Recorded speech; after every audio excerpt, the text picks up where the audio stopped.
Les méthodes de séparation.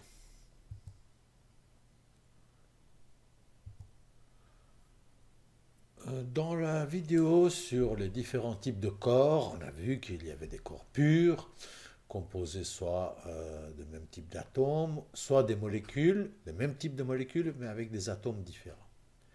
Et on a vu aussi qu'il y avait des mélanges qui peuvent être homogènes, par exemple de l'eau et de sucre. On dissout de l'eau dans du sucre et ça nous donne un mélange homogène. On ne peut pas distinguer les éléments après le mélange. Et puis il y avait des mélanges hétérogènes, par exemple de l'eau et de l'huile, dans lesquels, au moins en regardant de très près, on pouvait distinguer les différents éléments du mélange. Les méthodes de séparation concernent donc les mélanges. On ne peut pas séparer les corps purs, vu qu'ils sont composés soit du même type d'atomes, soit les mêmes types de molécules. Et pour les mélanges, on va regarder d'abord les mélanges hétérogènes. Et pour les mélanges hétérogènes, il y a différentes méthodes de séparation. Si on veut séparer ce qu'on a mélangé, il y a trois situations. Soit on a mélangé deux solides. Vous avez mélangé du limaille de fer avec du sable. Soit vous avez mélangé un solide à un liquide. Vous avez mélangé du sable avec de l'eau. Soit vous avez mélangé un liquide avec un liquide, typiquement ce qu'on a vu, de l'huile et de l'eau. Alors, quand vous avez un mélange solide-solide, vous pouvez faire différentes choses. Vous pouvez faire du tamisage. Par exemple, si vous avez des galets mélangés avec du sable, vous passez ça au tamis, les galets vont rester dans votre tamis et le sable va passer à travers. Voilà une méthode assez simple. Pour qu'on puisse tamiser, il faut que les éléments qu'on a mélangés aient des tailles différentes pour pouvoir faire d'une certaine manière, avoir des grilles qui laissent passer un des éléments et garde l'autre. L'aimantation, ça peut servir si vous avez un mélange avec un corps qui est, par exemple, de limaille de fer, avec du sable, avec un aimant, vous pouvez essayer de séparer limaille de fer du sable. Pour les liquides solides, mélange de solide avec un liquide, vous pouvez utiliser la décantation. Vous mélangez du sable avec de l'eau, vous laissez reposer, le sable va se déposer au fond et l'eau va nager par-dessus. Donc la décantation, c'est aussi une méthode. On peut aussi filtrer. Vous passez votre mélange de sable et de l'eau à travers un filtre, comme un filtre de café, et vous avez le sable qui va rester dans le filtre et l'eau qui va passer à travers. Il y a d'autres méthodes qui peuvent accélérer la séparation, par exemple la centrifugation. Quand on centrifuge un mélange solide-liquide, le solide l'accélération centrifuge va faire que le partie solide va aller au fond du tube et la partie liquide va flotter par-dessus. Et pour les mélanges liquides, on peut aussi faire de la décantation, comme l'huile et l'eau. Si vous laissez reposer un mélange de l'huile et de l'eau, l'huile étant plus léger va flotter sur l'eau qui va être au fond. Et on pourra les séparer. Pour les mélanges homogènes, il y a différentes techniques aussi. Il y en a deux séries.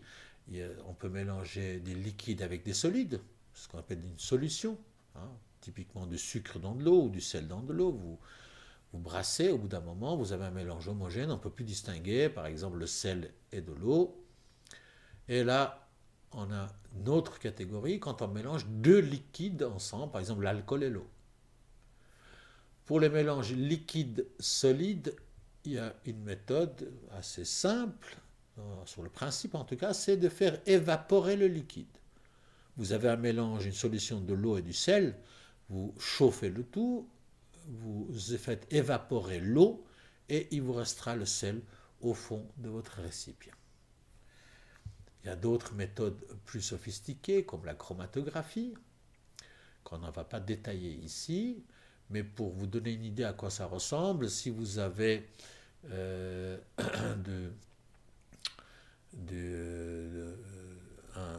solide dans un liquide, on peut faire migrer ce mélange dans une sorte comme un papier buvard et vous verrez apparaître les différents constituants. C'est comme l'encre qui se propage dans un papier buvard et vous avez, si vous regardez la frange, les différentes composants qui apparaissent. Vous avez un peu de jaune, un peu de brun, etc. Pour les mélanges liquide-liquide, la méthode la plus, disons, évidente, la première méthode auquel on peut penser, c'est la distillation. C'est comme ça, par exemple, quand on sépare l'alcool de l'eau dans un mélange pour faire, par exemple, une eau de vie. Et puis, il y a des méthodes plus sophistiquées comme la chromatographie, qu'on ne va pas non plus détailler ici. Je vais vous donner un peu plus de détails sur deux de ces méthodes de séparation qui sont décrites dans le programme de maturité suisse. C'est la filtration et la distillation. Alors, la filtration est une méthode de séparation qui ne concerne que des mélanges hétérogènes. Ici, par exemple, imaginez qu'on a de l'eau mélangée avec des grains de sable. Vous avez donc une phase liquide qui est faite de l'eau et une phase solide des grains de sable. Comment on peut séparer ces deux éléments? Par la filtration. On va prendre un autre récipient, on va mettre un entonnoir, et dans l'entonnoir, on va mettre un filtre. Ça ressemble aux machines à café, que vous connaissez peut-être, où on met le café dans le filtre et on fait passer de l'eau. C'est le même, disons, on peut imaginer que le filtre, c'est du filtre à café qu'on a mis là-dedans. Si on met notre mélange dans ce filtre, qu'est-ce qui se passe? Vous avez l'eau qui va pouvoir passer à travers le filtre, parce que l'émail du filtre, si vous voulez, l'espace entre les différentes composantes du filtre est suffisamment grand pour laisser passer les molécules d'eau. Par contre, il ne va pas laisser passer la phase solide, par exemple, si c'est du sable. Et si on attend suffisamment, on va avoir les séparations de ces deux phases. On aura la phase solide, le sable qui reste dans le filtre, et la phase liquide, l'eau qui sera dans le récipient en bas. Voilà, on a réussi à séparer ces deux éléments et on obtient deux phases séparées. On peut accélérer des processus de ce type, si on veut que les liquides passent à travers le filtre plus rapidement, en branchant une tube d'aspiration sur notre récipient, en créant une vide relatif dans le récipient, on va accélérer le passage de l'eau à travers le filtre. Maintenant, regardons la distillation. La distillation sert à séparer deux liquides qui sont mélangés ensemble. Par exemple, l'eau et l'alcool. Alors, on va regarder le dispositif qui paraît un peu plus compliqué, mais vous verrez sur le principe, c'est assez simple. On a imaginé, on a dans ce récipient de l'eau et de l'alcool. C'est un mélange homogène. On ne pourra pas distinguer l'eau et l'alcool même en regardant de très près.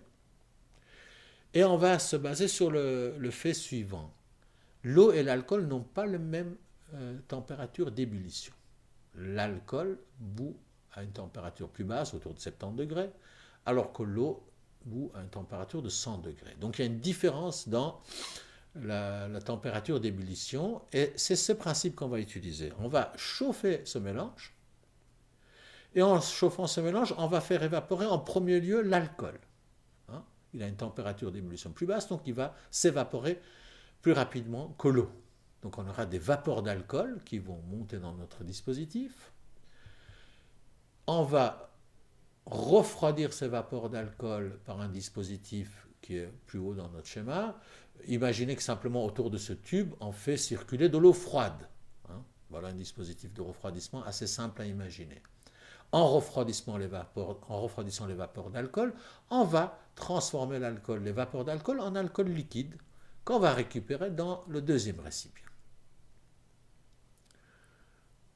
Au bout d'un certain temps, on aura donc l'alcool qui se trouverait, l'eau qui se trouve dans notre récipient à gauche et l'alcool dans le récipient à droite. Alors, un petit détail. Quand au début on a chauffé notre système, j'ai dit on aura des vapeurs d'alcool qui vont en premier être présents.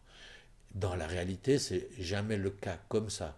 Ça veut dire quand on distille, il y a surtout des vapeurs d'alcool au début, mais il y a aussi des vapeurs d'eau quand même qui vont se produire. Donc Dans le deuxième bocal, on a quand même encore un mélange d'alcool et de l'eau. Ce n'est pas une méthode de séparation absolue. Souvent, on prend ce mélange et on redistille pour avoir une concentration de plus en plus grande d'alcool. Mais on n'arrivera jamais réellement dans la pratique à séparer totalement l'eau de l'alcool. Donc voilà, si vous regardez sur ce schéma, on a vu donc la méthode de séparation de la filtration, qui ne peut être appliquée qu'à des mélanges hétérogènes solides-liquides, du sable dans de l'eau. On a vu aussi la distillation, qui lui ne peut s'appliquer qu'à des mélanges homogènes, liquide-liquide, comme de l'alcool dans de l'eau. Pour les autres méthodes, si cela vous intéresse, vous avez pas mal d'explications sur Internet qui se trouvent à gauche à droite, mais dans ce module, on va s'arrêter à ces deux types de séparation.